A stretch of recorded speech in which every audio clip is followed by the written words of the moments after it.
మా అంకులు విజయవాడలో ఉంటారు. అండ్ ఇక్కడ కొంతమంది అంకులు నాన్నగారు బాగా క్లోజు. మనోజ్, నువ్వు ఎన్నో సంవత్సరాలు ఇంటి బయటగా ఉన్నావు, నీ సొంతంగా ఉన్నావు. మీ నాన్నగారు అమ్మగారు ఒకరే ఉన్నారు.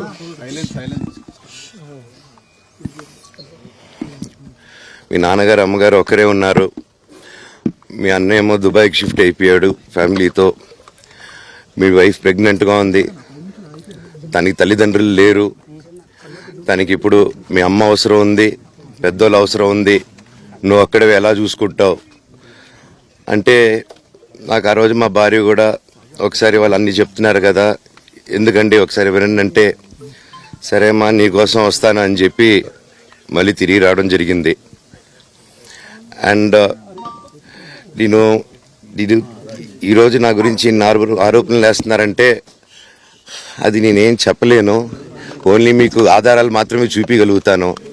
ఇప్పుడు వాళ్ళు చెప్పి నేను చెప్పి ఇది కరెక్ట్ కాదండి, నేను ఎప్పటి నుంచో కూర్చొని మాట్లాడదాం అంటున్నాను. పిల్లలకి లోకల్లో అక్కడ లోకల్లో ఉండేది ఎవరో కాదండి, మా బంధువులే అండి అందరూ. ఆ చుట్టుపక్కల గ్రామాలందరూ మా నానమ్మ ఊరు, మా అమ్మమ్మ ఊరు అందరూ మా వాళ్ళండి.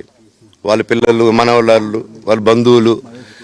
సో వాళ్ళకి అన్యాయం, వాళ్ళు నాకు వాళ్ళ అర్జీలు పెట్టుకున్నారు, వాళ్ళ లెటర్లు పంపించారు, వాళ్ళన్నీ చేశారు. నేను వాళ్ళకి సపోర్ట్గా మద్దతుగా నిలబడి ఏమైంది నేను అడిగేసరికి వినయ్ అతనికి ఫోన్ చేశాను, మెసేజ్లు పెట్టాను.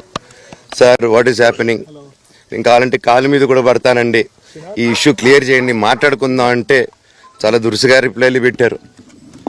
నేను ప్రతిదీ ఈరోజు సాయంత్రం 5:30కి ప్రెస్ మీట్ పెట్టి ఇన్నాళ్ళు ఆగానండి, ఇంకా ఆగలేను. ఈరోజు ఈవినింగ్ ప్రతిదీ చెప్పేస్తాను. ఆ రోజు నేను పోలీసు సపోర్ట్ అడిగినప్పుడు స్టేషన్కి 100కి ఎందుకు ఫోన్ చేశాను, ఆ 100 దగ్గర నుంచి నేను పర్మిషన్ ఇస్తున్నాను, నాకు ప్రాబ్లం లేదు. ఇంటికి పెద్ద కొడుకుగా ఐఎమ్ కన్సర్న్డ్, ఐఎమ్ వరీడ్.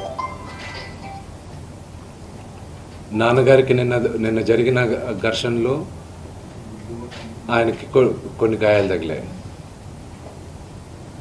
నేను Kannappa cinema post production work Los ఏంజల్స్లో ఉన్నప్పుడు నాకు ఫోన్ వచ్చింది, ఇలా ఇంట్లో గొడవ జరుగుతున్నాయని. అన్నీ ఆపుకొని ముందు వచ్చేసాను. For me family first. నిన్న మార్నింగ్ దిగాను. But I'm not able to understand అది ఇంత నేను లేని ఒక 3-4 రోజుల్లో how did this escalate so much అని. But I hope there is some respite at the end of it. But I also request the media, మీ అందరిని కూడా నేను నా విన్నపం ఏంటంటే, మీకు ఫ్యామిలీస్ ఉన్నాయి, మీకు ఫాదర్స్ ఉన్నారు, everybody's got their own families. I request you to have a little bit of restraint. That's my only request. And నిన్న జరిగిన సంగతి, ఒక టీవీ రిపోర్టర్ ఆయనకి గాయాలు తగలడం, ఇట్ ఈస్ రియలీ అన్ఫార్చునేట్. ఉద్దేశపూర్వకంగా ఎవరిని హర్ట్ చేయాలని లేదు. నిన్న మీరు విజువల్స్ చూస్తే, టీవీ విజువల్స్ మీరు కానీ కరెక్ట్గా చూస్తే, గేటు పగలగొట్టుకొని తోసుకొని గేటు ఎరగొట్టి లోపలికి వచ్చేటప్పటికి ఒక తండ్రిగా ఆయన రియాక్ట్ అయిన విధం చాలా తక్కువని నా భావన. కానీ ఆయన ముందుకొచ్చి, మీరు విజువల్స్ కరెక్ట్గా చూసుకున్నారంటే, ఆయన మీడియా వాళ్ళకి నమస్కరిస్తూ ముందుకొచ్చారు.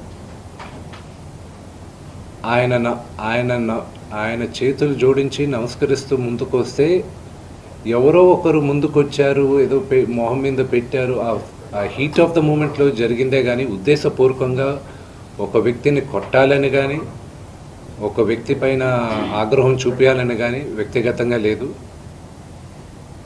ఆయన గాయపడిన వాళ్ళ ఫ్యామిలీతో నేను టచ్లో ఉన్నాను, వాళ్ళ ఫ్యామిలీ మెంబర్తో మాట్లాడాను. వాళ్ళకి చెప్పాల్సింది మేము చెప్పాం. We're in touch with them and it is a really unfortunate incident.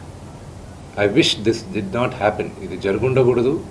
It's really unfortunate. It happen. We all feel sad for it.